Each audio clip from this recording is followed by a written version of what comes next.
Hey everybody, this is TJR, and if this is your first time here, welcome to the channel. If not, welcome back.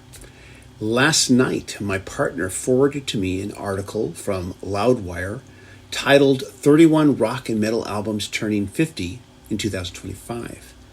This got me thinking about anniversary reissue sets that sometimes are inevitable, and what albums that they listed that I think should or should not get any kind of 50th anniversary treatment. I'm not going to discuss every album on the list, just the ones that I feel I have the ability to talk about. If at the end of this video there are any albums you think I should have included, please, instead of getting outraged and saying, how dare you not include such and such, please do something positive instead and let us know what albums you feel deserve a 50th anniversary re-release and what you would include. Before we begin here, a quick shout out to yesterday's video. I wanted to really briefly discuss the recent remake of Nosferatu and recommend an adjacent film that I think complements viewing that movie or the original or even the 1979 remake of that movie. It's called Shadow of the Vampire. It's a short little 6-minute video, but of course, because I'm not talking about music, the YouTube algorithm wants to punish me. So if you are interested in any of what I've just mentioned, give it a watch, give it a like. I would greatly appreciate it. Okay, let's get into it here. First up is Aerosmith, Toys in the Attic. Great album. I mean, this is the album that has Sweet Emotion, Walk This Way, among others. This album has gotten the remastering treatment, but there have been no expanded releases. I would say that this album at the very least deserves like a 2 CD set, maybe a 3 CD set with session tracks if you've got some good vault material, and of course live material, from the time period. Bad Company, Straight Shooter, excellent album. This one of course includes hit singles like Feel Like Making Love, Good Lovin' Gone Bad, and Shooting Star. But the thing is, we already got a 2 CD set of this back in 2015 that included some excellent, early versions, demos, that sort of thing. So I'm not sure that there's probably going to be that much more that they can scrape out of the vault that would make it worth doing a 50th anniversary reissue. Black Sabbath, Sabotage. Of course, best known for tracks like Symptom of the Universe, Megalomania, Hole in the Sky. But again, in 2021, we got a multi-disc, very nice CD and LP box sets. And I think that pretty much covered it. I don't think there's anything else you could do for the 50th anniversary, except for maybe Rhino doing one of their hi-fi releases. David Bowie, Young Americans. Of course, best known for the title track and, of course, the mega hit Fame. The Bowie estate has actually been doing these type of reissue releases a bit differently. Instead, just releasing a box set of all the bonus material and not the album. And I think this is because they don't feel that the album needs, say, a remastering on CD. In some cases, what they have done is release a companion half-speed remaster of it on LP. And so I have been very pleased with what's been released so far in that series. So hopefully we will get at least that this year in 2025. Alice Cooper, Welcome to My Nightmare. Gosh, I have loved this album since I was a kid. And of course, it's best known for the hit single Only Women Bleed. There was recently, some years back, a remastered CD with 3 bonus tracks. But I would like to think that there's a lot more in the vault as far as session tracks that could be released. And also, I think, because Alice Cooper is such a visual artist, instead of, say, just live audio, a DVD or Blu-ray of live footage from the time period, if it's available, of course. Eagles, One of These Nights, a stellar album. I think it's probably, outside of Hotel California, probably this would be number 2 for me as far as best albums for them. I think it definitely deserves some kind of treatment for the anniversary. This album has Take It to the Limit, Lion Eyes, After the Thrill Is Gone. I would think something similar to the Hotel California deluxe and super deluxe releases would be appropriate for this one. What do you think? Boghat, Fool for the City. I mean, what an underrated album this one is. Slow Ride, and of course the title track. We have gotten some hi-fi re-releases on both, CD and vinyl, but nothing expanded. So I would think that at the very least, some kind of 2 CD edition, which again, I would think for this one, the album itself, whether it needs a remastering or not, I'm not sure, but at least a bonus disc with live concert audio from the time period. Maybe there's some decent session tracks, who knows? The album feels so live, I would think maybe there isn't. Heart, Dreamboat Annie, their debut album. An amazing album, best known for songs like Crazy on You, Magic Man, and of course the title track. This album has gotten remastered, but nothing in any expanded form. So I would think that, some session tracks, demos, that sort of thing would be great if they have it.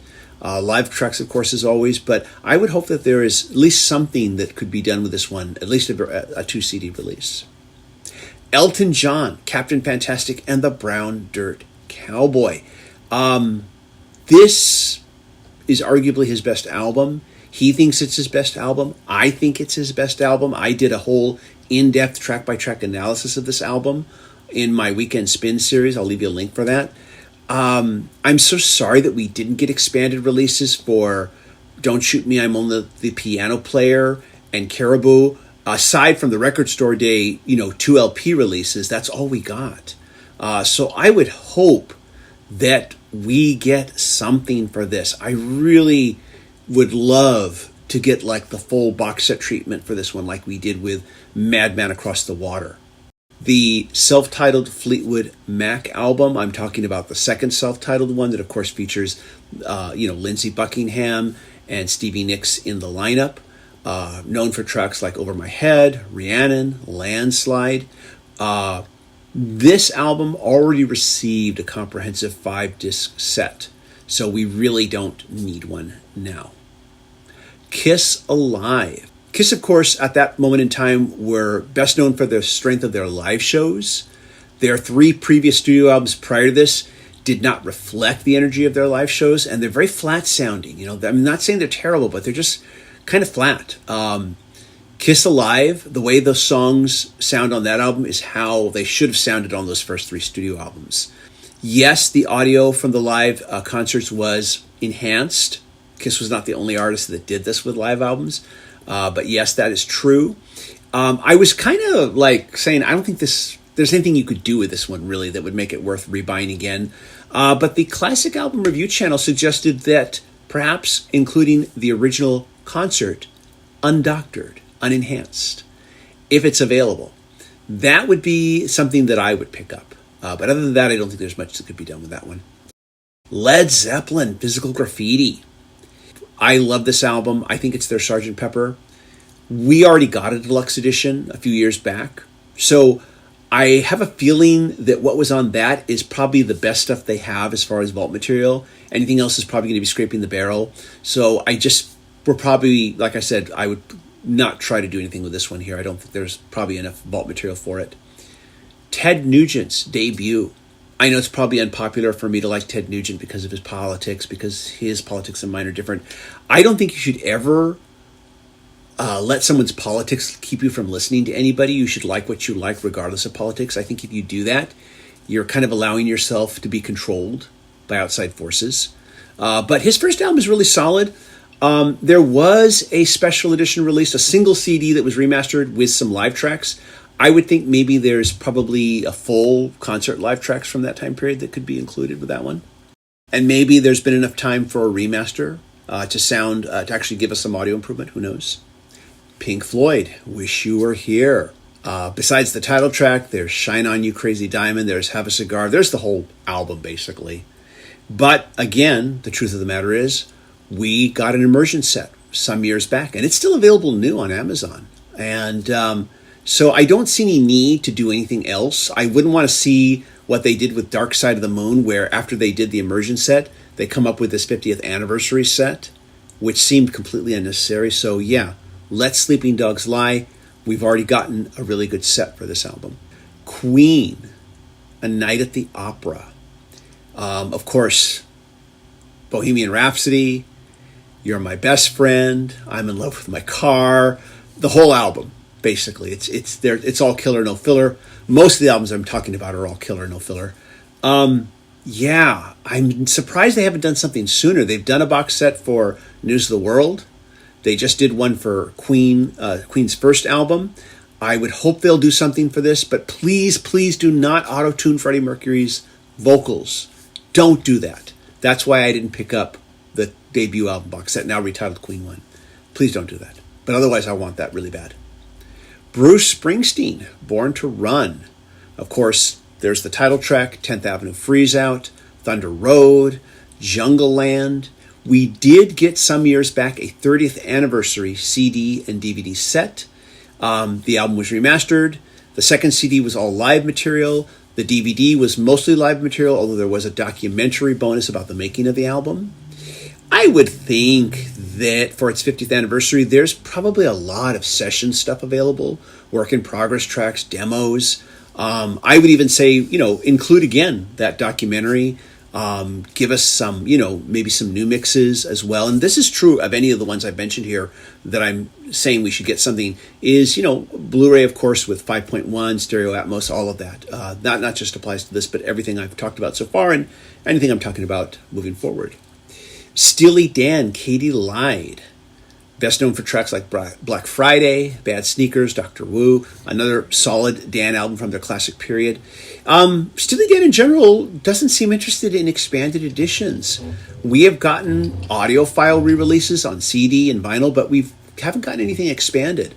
I would tend to think that given how much their albums are created in the studio and just how technically they are recorded, that there's probably some really great session stuff to listen to. And of course, any live stuff that's available as far as audio or video would be awesome. The Who by Numbers, and a very underrated album, best known for the hit single Squeeze Box. I would like to think that there's at least enough material for a 2 CD expanded version. We probably don't need a remaster. We've already gotten a half-speed remaster on LP. I'm thinking we've gotten some audiophile releases on CD. I'm not 100% sure, but I would think there's something that could be done for that one. Blood on the Tracks by Bob Dylan. Again, Bob Dylan, while there are box set retrospectives, there doesn't seem to be a whole lot in regards to, expanded editions of an album. At the very least, I would say re-release this album with the Record Store Day original New York test pressing, which was only released on vinyl.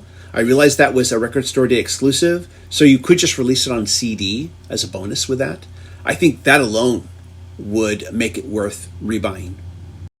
Finally, I wanted to mention that Genesis, The Lamb Lies Down on Broadway, is getting, this is no ifs, ands, or buts, it is getting a 50th anniversary box set, 5 LP plus Blu-ray, and there's also a 4 CD plus Blu-ray edition that's coming out later this year around March. So that's happening. And then, of course, even though it's not a 50th anniversary, Rubber Soul, 60th anniversary this year. They'd better give us that expanded box set like they've done with, Revolver and Sgt. Pepper and all the others. We've been all waiting for this for the last 2 years, and each year we've been disappointed. I, of course, skipped out on the Red and Blue re-release. Was not interested in buying that. I just listened to it on streaming. And of course, the 1964 box set, again, with the exception of Meet the Beatles, which I picked up separately, no interest in any of it at all.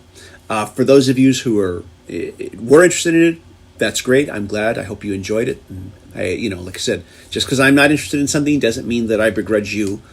Enjoy what you enjoy. But those are the albums turning 50 that I think it would be cool to see something re-released that I think, are deserving of something. Maybe not necessarily an expansive box set, but at the very least some sort of, 2 CD release. And of course, anytime, they want to take the effort to do something on Blu-ray where we've got, a 5.1 Dolby Atmos, anything like that is, of course, always appreciated. Anyways, though, let me know your thoughts. Let me know what I should have included. As always, if you like these videos, be sure to hit like, hit subscribe, and hit the bell notification icon so you never miss a video. Big thank you and shout out to my Patreon supporters. Patreon supporters do get exclusive weekly videos not available on this channel. If you'd like to be a Patreon supporter, please go to patreon.com/TJR, the original. And if you can't be a Patreon supporter, you can just leave a one-time super thanks, and you can also just click like. That helps a great deal. Everybody, thank you so much for watching. I hope you all stay safe and healthy. Take care. Bye-bye.